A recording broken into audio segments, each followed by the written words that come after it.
নমস্কাৰ জনাইছোঁ সকলোকে আৰু পুৱাই পুৱাই চাহ একাপ ল'লোঁ হাতত আৰু অলপ নিজাববীয়া কাম আছিলে কৰি ল'লোঁ আৰু কৰি লৈ অকণমান ওলাই যাম।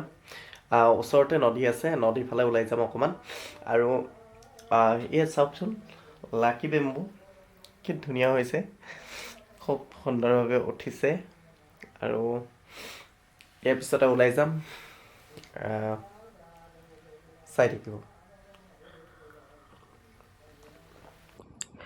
আৰু চাওক, এইখনে হয় নদীখন আৰু বাৰিষা দিনত পাহাৰৰ পৰা বিভিন্ন গছৰ গুটি উটি আহি ইয়াতে গুটিসমূহৰ কি হয় পুলিৰ সৃষ্টি হয়।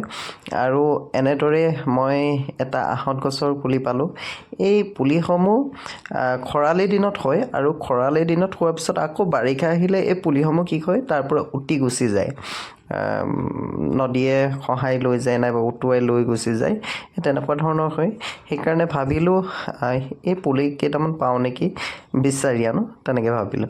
আৰু চাওক, এইটো মই আহঁত গছৰ পুলি পালোঁ, খুব সৰু হয় বাৰু। তাৰপিছত তেনেদৰে মই এইটো বগা চন্দনৰ পুলি, আৰু এইখিনি হৈছে আপোনাৰ আমি জাৰুবন বুলি কওঁ, আপোনালোকে কি বুলি কয় জনাব। খুব ধুনীয়া লাগিলে দেখি। আৰু এইটো এটা মেডেলোৱা পুলি হয়, তাকো তুলি লৈ আহিলোঁ। আৰু তেনেদৰে বিভিন্নকেইটা পুলি পালোঁ আৰু গোটেইকেইটা উঠাই আনিলোঁ। আৰু আপোনালোকৰ ভিডিঅ'টো চাই কেনেকুৱা লাগিলে এবাৰ জনাব। যদিহে ভাল লাগিলে পেজখন ফ'ল' কৰি দিব বুলি আশা কৰিলোঁ।